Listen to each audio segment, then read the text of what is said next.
On 10 December 1941, in the tropical seas off Malaya, HMS Repulse surges at 30 knots, carving evasive turns through torpedo tracks while her gunners fight wave after wave of Japanese bombers.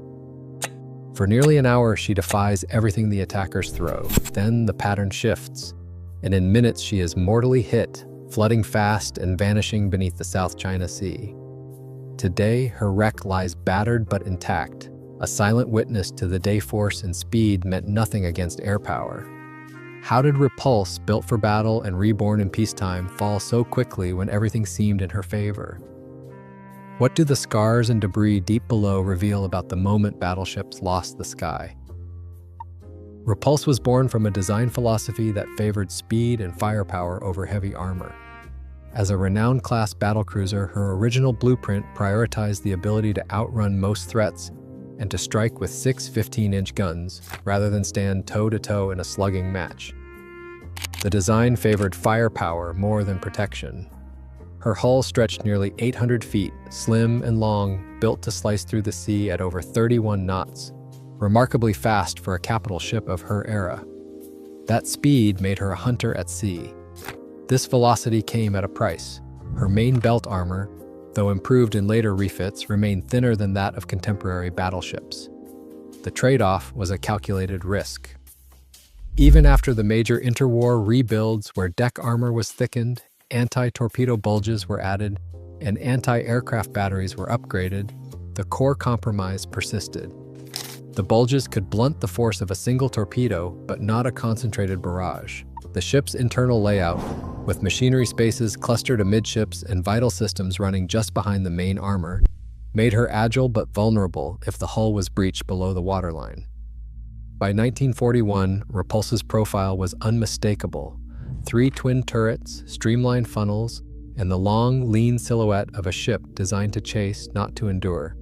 Her speed and handling would prove essential in the chaos off Malaya, but her protection, always a calculated risk, left her exposed to the new reality of aerial torpedoes. Force Z sailed from Singapore under the command of Admiral Sir Tom Phillips. The formation included the new battleship Prince of Wales, the battlecruiser Repulse, and 4 destroyers, Electra, Express, Vampire, and Tenedos. Their mission was clear: intercept enemy convoys threatening the gateway to Southeast Asia. But the risks were unmistakable. Japanese airfields stretched across Indochina and Thailand, putting the entire route from Singapore to Kuantan well within range of land-based bombers and torpedo planes. Despite those dangers, Force Z steamed north without the protection of a single carrier. The only available fighter squadrons, primarily Brewster Buffaloes of the Royal Australian Air Force and the Royal Air Force, were already stretched thin defending Singapore and Malayan airfields. Official signals warned Phillips on 9 December that fighter cover could not be guaranteed beyond the immediate approaches to Singapore. He accepted this, relying instead on speed, maneuver, and the hope of surprise to shield his ships from air attack. The operational gamble rested on a single assumption: heavy warships, moving fast and keeping radio silence, could avoid detection long enough to strike at Japanese transports. But as Force Z closed on Kuantan, the absence of a fighter umbrella left them exposed. Once Japanese reconnaissance aircraft found the task force at sea, there would be nothing but anti-aircraft guns and evasive turns to defend against waves of bombers gathering over the South China Sea.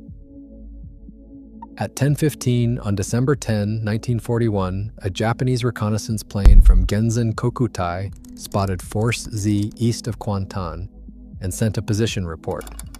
The force was spotted, and the message put enemy bombers on the move. Within the hour, formations of twin-engine Mitsubishi G3M bombers approached at high altitude. The first attack came from 10,000 feet, with 8 bombers releasing their payloads in tight patterns over the British ships. Bombs splashed close aboard, sending fountains of water over Repulse's decks, but none struck vital machinery. The only direct hit struck the port hangar, ripping into armor and starting a fire that was quickly contained. Repulse's engines and steering remained fully responsive. Japanese crews circled back for another run, but the battlecruiser's helm team responded with sharp, practiced turns. At speeds near 25 knots, Repulse threaded through bomb patterns and near misses, her hull slicing the tropical sea.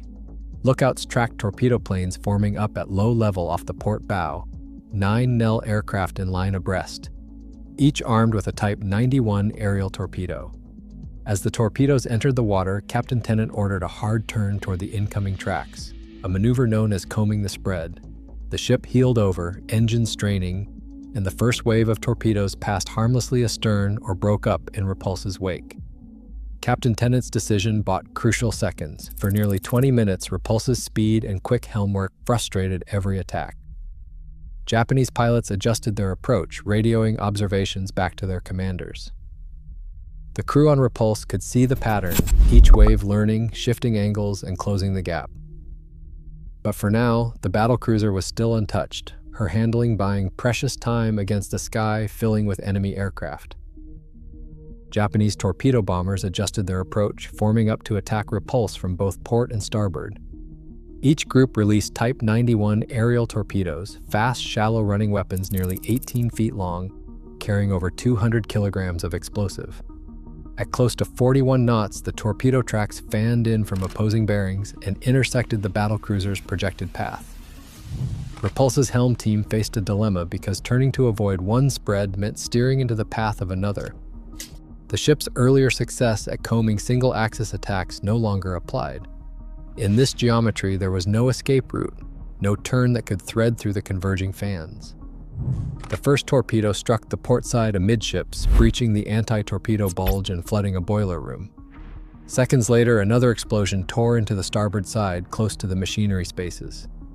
The hull's internal compartments, designed to contain limited flooding, were now opened on both flanks.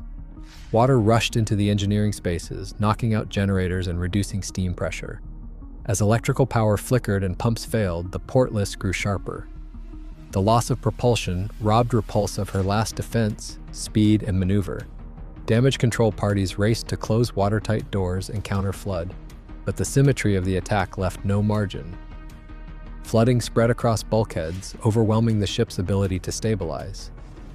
With machinery spaces compromised from both sides, Repulse's stability curve collapsed. The list increased, the helm grew unresponsive, and the battlecruiser's fate was sealed. In a matter of minutes, the mechanical heart of the ship, her boilers, turbines, and pumps ceased to function as a unified system. The loss of stability set the stage for the final capsize.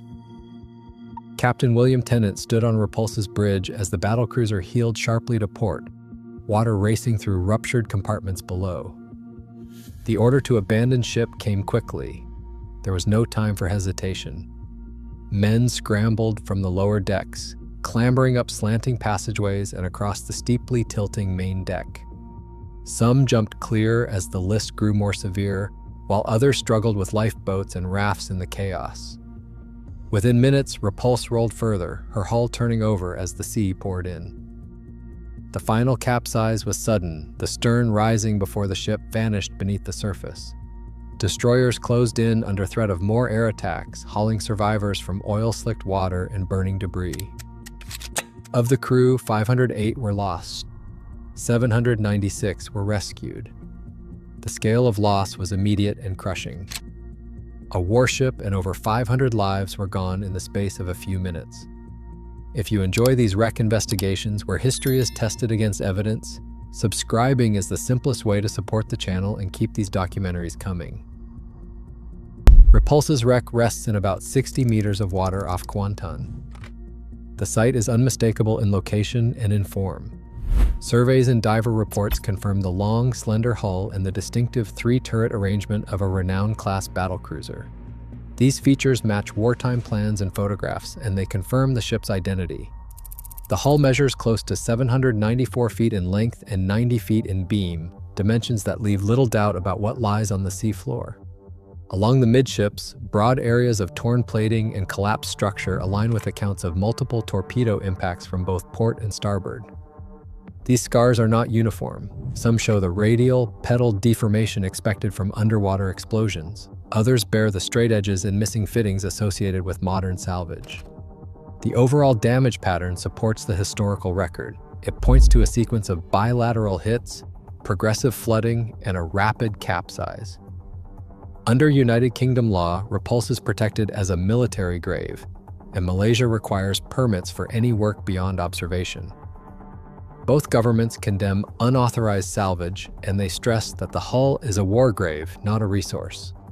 Each survey is conducted without intrusion, preserving what remains for memory and for history. Today, the wreck of Repulse lies protected, a war grave and a warning. As navies race to adapt to new threats, the lesson remains: no ship is invulnerable when caught unprepared. The sea keeps its secrets, but history does not forgive those who ignore its evidence.